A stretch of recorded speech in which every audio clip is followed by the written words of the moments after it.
El texto de Juan, capítulo 1, versos 19 al 23, dice así: Este es el testimonio de Juan cuando los judíos enviaron sacerdotes y levitas a Jerusalén a preguntarle: ¿quién eres tú?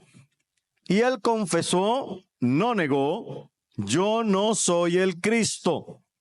Y le preguntaron: entonces, ¿eres Elías?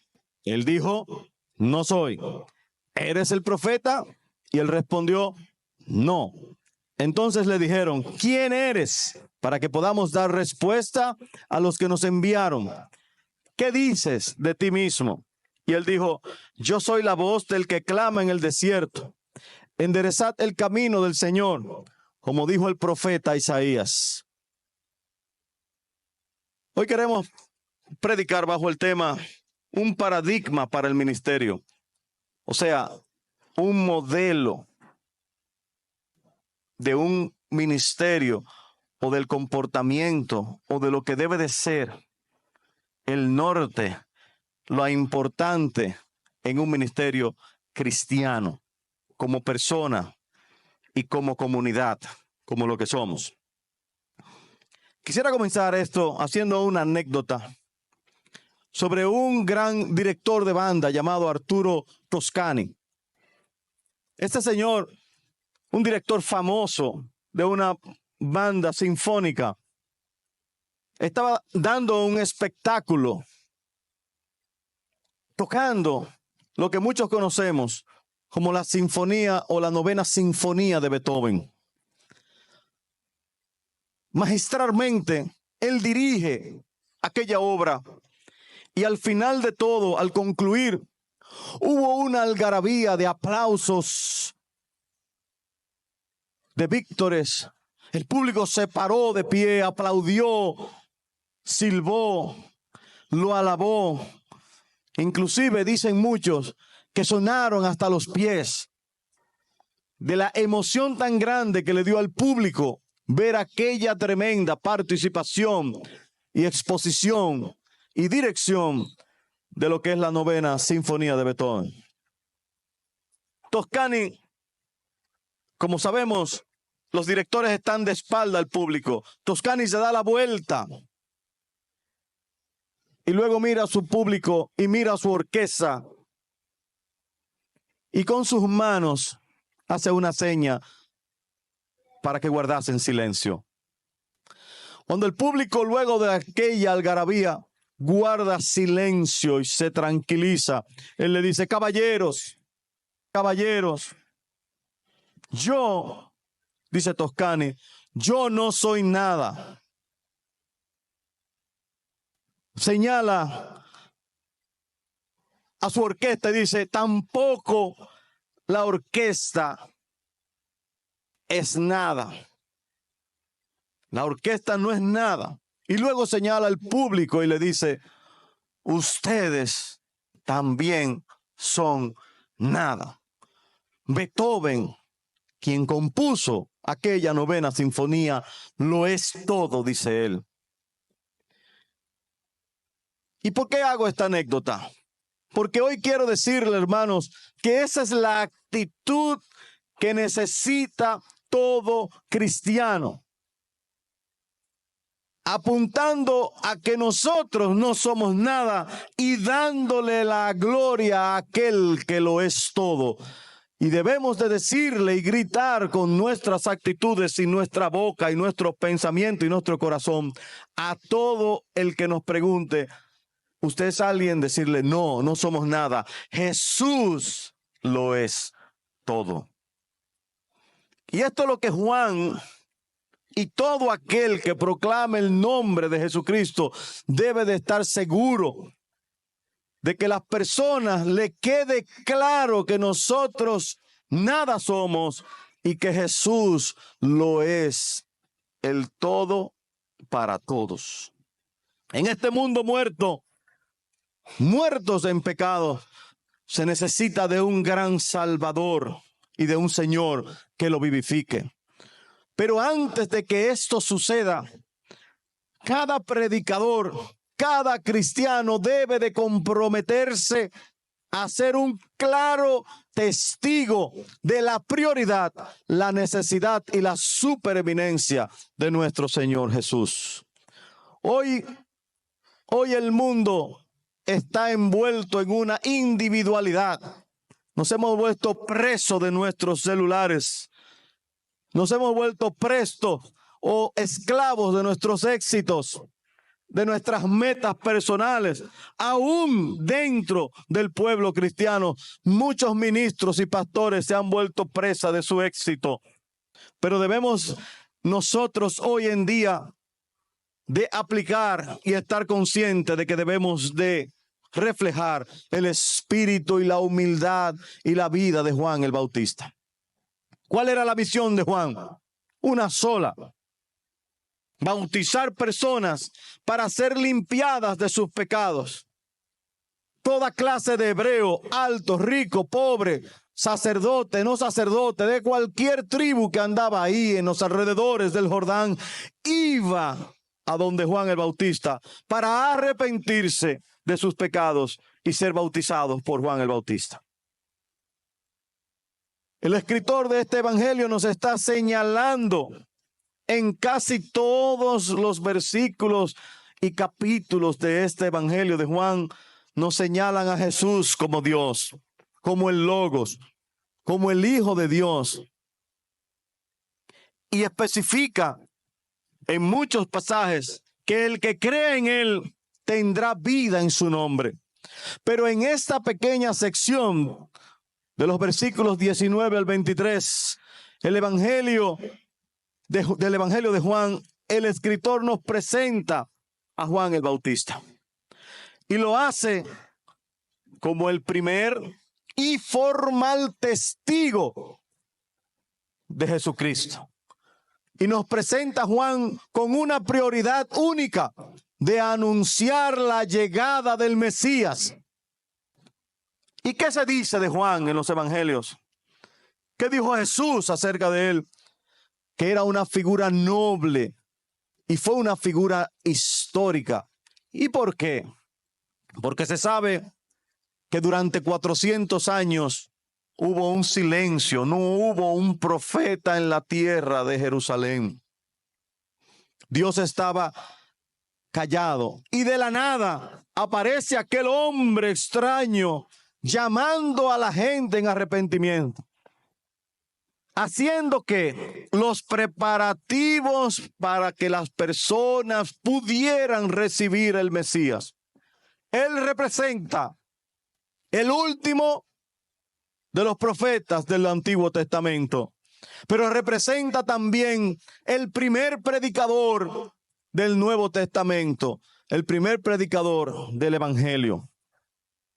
Sabemos que su localización y su ministerio se desarrollaba en el desierto y cerca del Jordán. Ministraba al aire libre, no tenía un templo ni una sinagoga donde ir. Usaba una vestimenta rarísima. Dice que se vestía con piel de camello y se alimentaba de una manera extraña de la miel silvestre que había en los campos y en los desiertos de Jerusalén. Pero vemos que el único propósito de Juan era anunciar a Jesús.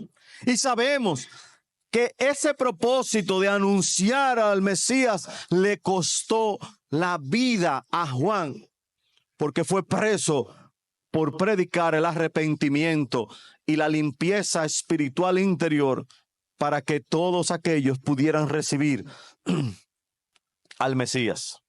El ministerio de Juan nos reta hoy a imitarle en su humildad, en su propósito, en su tenacidad y determinación de predicar a Cristo, para que Cristo tome el primer lugar en cada uno de nuestros corazones y en todos aquellos a los cuales nosotros le anunciamos.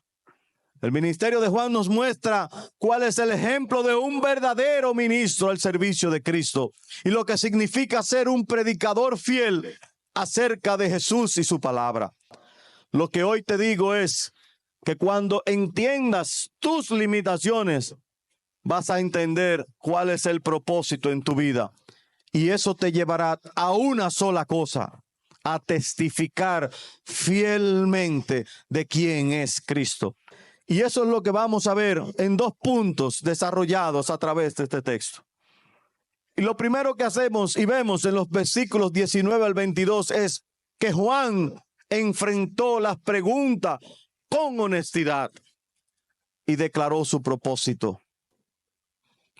Vamos a ver cómo Juan enfrenta aquellas preguntas con honestidad. Véalo conmigo, verso 19 al 21. Este es el testimonio de Juan cuando los judíos enviaron sacerdotes y levitas de Jerusalén a preguntarle: ¿quién eres tú? Y él le contestó, él le confesó y no negó: yo no soy el Mesías, no soy el Cristo. Y le preguntaron entonces: ¿qué? ¿Qué eres? ¿Eres Elías? No. ¿Eres el profeta? No. No, dice Juan. Lo primero que Juan nos enseña en estos 3 versículos que leímos es que el ministerio, el cual él estaba ejerciendo, estaba llamando la atención de las autoridades de la iglesia de Jerusalén. ¿Y por qué lo sabemos? Porque se nos anuncia en el versículo 19 que fueron enviados sacerdotes y levitas de parte de los ancianos y del alto sacerdocio que estaba en Jerusalén. ¿Para qué? Para que vieran cuál era o qué era lo que Juan estaba haciendo y le cuestionaran sobre lo que él entendía de quién él era. Ese séquito de sacerdotes le llamaban el Sanedrín. Estaba compuesto por 70 ancianos y un sumo o supremo sacerdote. ¿Y cuál es la pregunta primera que le hacen? ¿Quién eres? ¿Quién eres? Y esta es la pregunta central que los mensajeros llevan de parte del Sanedrín. Ellos querían saber que con esa pregunta, lo que Juan pensaba de sí mismo. ¿Y cuál fue la respuesta de Juan? Fuera de serie. Juan responde enfáticamente en el verso 20 y dice: confesó y no negó: yo no soy el Cristo. Al evadir esa pregunta y negando que él era el Mesías, le hacen otra pregunta. Y vuelven en el verso 21 y le dicen: entonces tú eres Elías. Y él dice: no. ¿Tú eres el profeta? No. ¿A qué se refería esas 2 preguntas que ellos le hacían? En el libro de Malaquías, en el capítulo 4, verso 5, dice lo siguiente: he aquí yo os envío al profeta Elías antes de que venga el día del Señor, día grande y día terrible. Ellos pensaban que él era el mismo Elías que no había muerto. Recuerden que Elías fue ascendido al cielo en una carroza de fuego, dice la Primera de Reyes. Y ellos pensaban que Elías había descendido otra vez. Pero él le dice: no, yo no soy el Elías, porque ellos habían malinterpretado aquella profecía. Porque Juan no era Elías. Él venía en el poder de Elías, pero no era Elías. Ahora bien, esto es lo que hace el ministerio de Juan. Juan estaba confrontando el pecado de una nación, llamándolo al arrepentimiento. ¿Y por qué era extraño el bautizo de Juan o el bautismo que Juan aplicaba?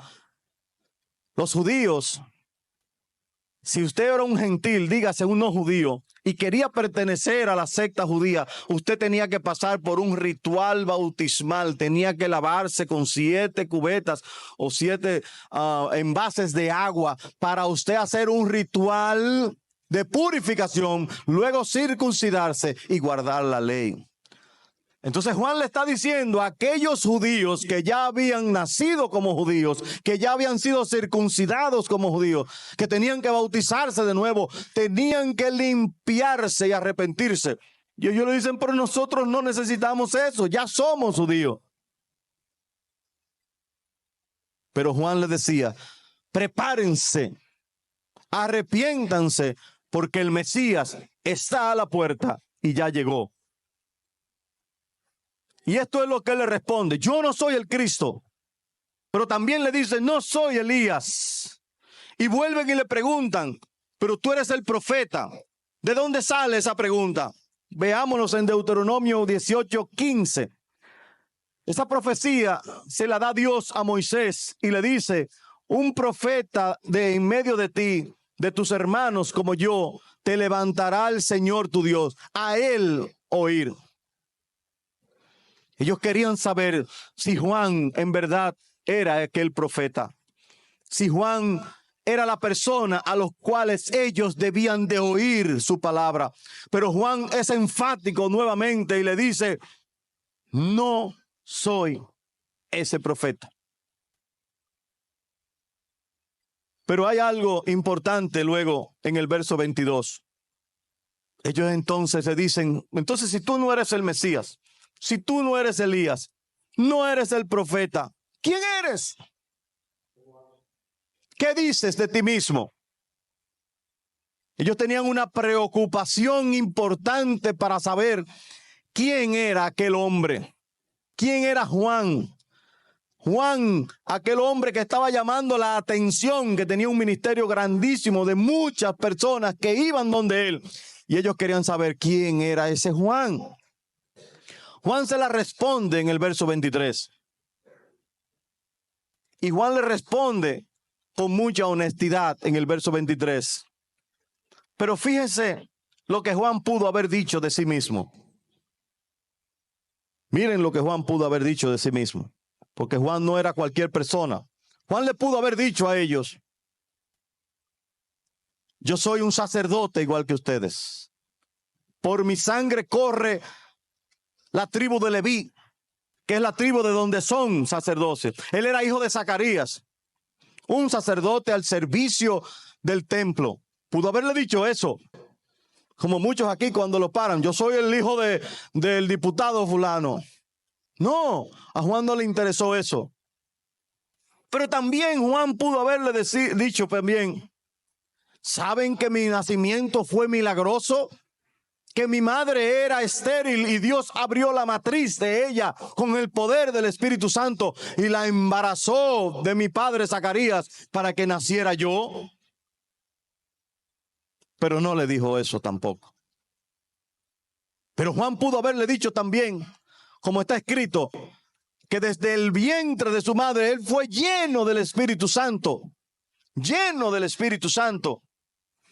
Pero Juan tampoco se detuvo a contestarle ni a explicarle quién él era. Cuando le dieron la oportunidad de hablar, lo único que él hizo, ¿sabe qué? Decir, yo no soy. Y hay algo aquí en el Evangelio de Juan que tenemos que hacer ese paralelo, tenemos que hacer esa comparación. Los que hayan leído el Evangelio de Juan saben que hay 7 yo soy que Jesús dice. Yo soy el pan, yo soy la vid, antes que Abraham fuera yo soy la puerta. Pero ¿saben qué Juan hizo? Lo contrario. Yo no soy. Yo no soy. Esto es algo importante teológicamente hablando. En ese preciso momento, cuando Juan le preguntan quién él es, lo único que llega a su corazón y lo que el Espíritu Santo le pone es decir, dile lo que tú no eres. Y eso es lo que debe de haber en el corazón de cada cristiano que está aquí y que me escucha. Declarar lo que no somos para declarar lo que Cristo es. Y esto está claro para Juan.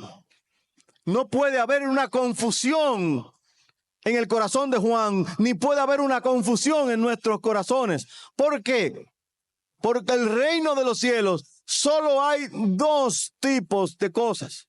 Un rey y los sirvientes. Y el rey solamente es Cristo. Y los sirvientes son todos los demás.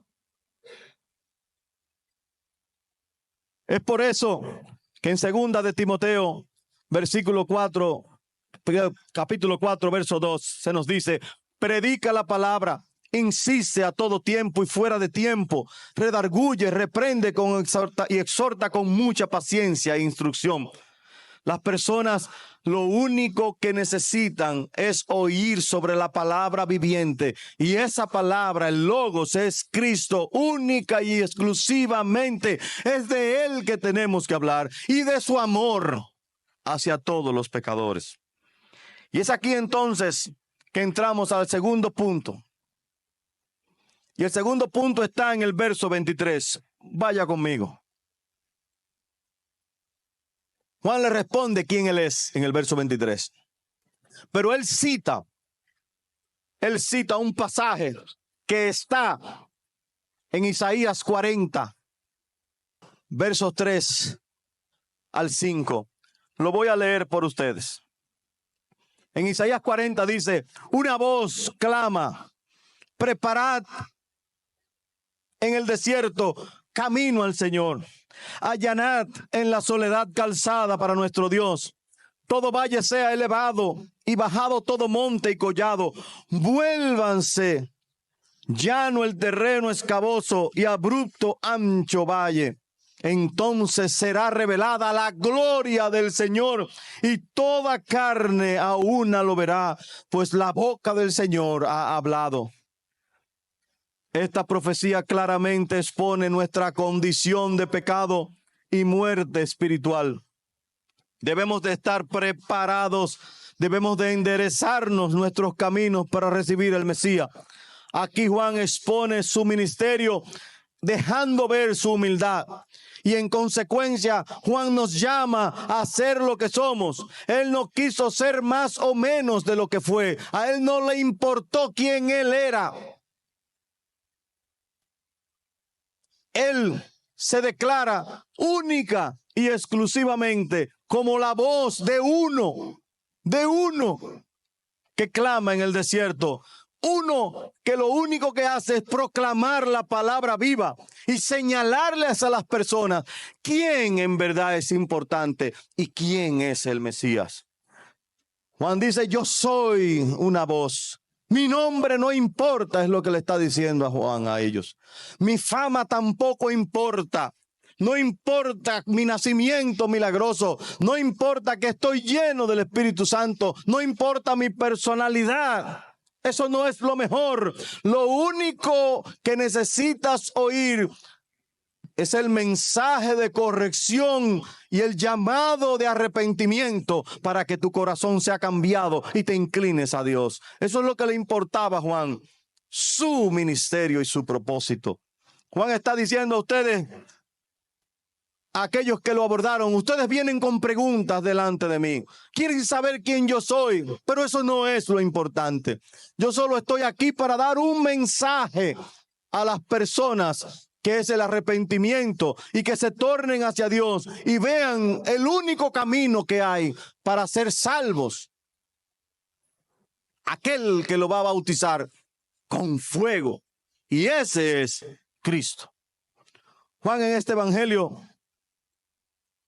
el apóstol Juan, el escritor del evangelio de Juan, se dedica a hablar durante más de 18 capítulos, explicando y que comprendamos lo que él quiso anunciar desde el primer verso. La palabra estaba con Dios, la palabra era desde el principio y la palabra era Dios. Juan apunta en su evangelio a aquella palabra viviente que es Jesucristo. Pero ahora Juan nos dice en estos versículos que leímos que aquel Juan Bautista lo único que era la voz. La voz. Pero esa voz que anunciaba la palabra viviente de Cristo. Juan era la voz, pero Jesús era el sermón del cual él tenía que predicar. Eso es lo que nos está aquí confrontando. Y eso es lo que tenemos nosotros que hacer como cristianos. Ser la voz de aquel que es la palabra viva. Y queremos concluir, hermanos, con lo siguiente. Queremos decir como una aplicación que la tarea del cristiano no ha cambiado hoy en día. No es diferente a aquellos tiempos cuando Juan predicó en el desierto y en el río Jordán. Porque vivimos en un mundo igual que aquel, un mundo lleno de una cultura donde todo el mundo quiere la gloria. Aún los cristianos quieren ser glorificados, alabados, celebrados, imitados. Pero tu verdadero trabajo como cristiano, única y exclusivamente, es ser la voz que declare la palabra de que Cristo es el Señor, para que aquellos que estén ciegos lo puedan ver a través de tu voz y puedan conocer quién es Cristo y ser salvos por su nombre. Les puedo decir que las personas no necesitan conocer otro predicador, no necesitan oír otro sermón, no necesitan verte a ti como un modelo de cristiano. Lo que necesitan es ver a Jesús, porque el mundo necesita oír única y exclusivamente del amor, de las maravillas, del poder, de las excelencias y del deseo de Cristo por salvarnos. La vida de Juan el Bautista es un modelo para ser imitado como cristiano. Es un modelo para el evangelio. Porque él dice, debes de entender cuál es tu rol en el programa de Dios. ¿Y cuál es el rol de nosotros? Veamos en 1 Corintios, capítulo 2, verso 2. Pues nada me propuse saber entre vosotros, excepto a Jesucristo y este crucificado. Nada me propuse saber. Solo quiero saber y enseñar, hablar, cantar, gritar Cristo. Solo Cristo puede cambiar una vida destruida. Solo Él puede dar vida a los muertos. Y esto te comisiona a ti que me estás escuchando como un predicador. Y no tienes que pararte en un púlpito para predicarlo. Predícalo en tu trabajo, predícalo en las redes, predícalo con tus amigos, cuando estés reunido con tu familia, cuando estés en la calle, cuando hables con desconocidos. Que tu voz sea uno que clama en el desierto a aquel que es el Salvador del mundo. Sé la voz. Sé la voz a nivel del mundo. Sé la voz que clama en el desierto, que está muerto en este mundo. Y diles lo siguiente: que su nacimiento, el nacimiento de Cristo fue milagroso. Que el bautizo de Cristo fue un testimonio de que Él era el Hijo de Dios. Que la tentación de Cristo fue frustrada por el poder de su palabra.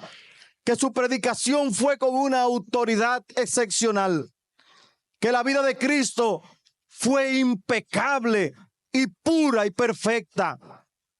Que su ministerio no tiene ni tendrá un final. Que su muerte limpia los pecados. Que su resurrección fue con poder, porque la muerte no pudo retenerlo. Que está sentado con autoridad, gobernando a la diestra de Dios, que gobierna con todo poder el universo, que su retorno es seguro para juzgar al mundo y rescatar a aquellos que en Él creen, que su amor es incondicional, que su poder es transformador e insuperable, que aunque busques en todas partes, nunca podrás encontrar a nadie igual que nuestro Señor Jesucristo, porque Él es inigualable. Ve como Juan, clama una voz que diga que Jesucristo es el Rey de Reyes, que Jesucristo es el Señor de señores, que la magnificencia, la supereminencia, la alabanza, la honra, la gloria, el poder, todo le pertenece a Él y única y exclusivamente para Él. Que Dios bendiga su hermosa palabra.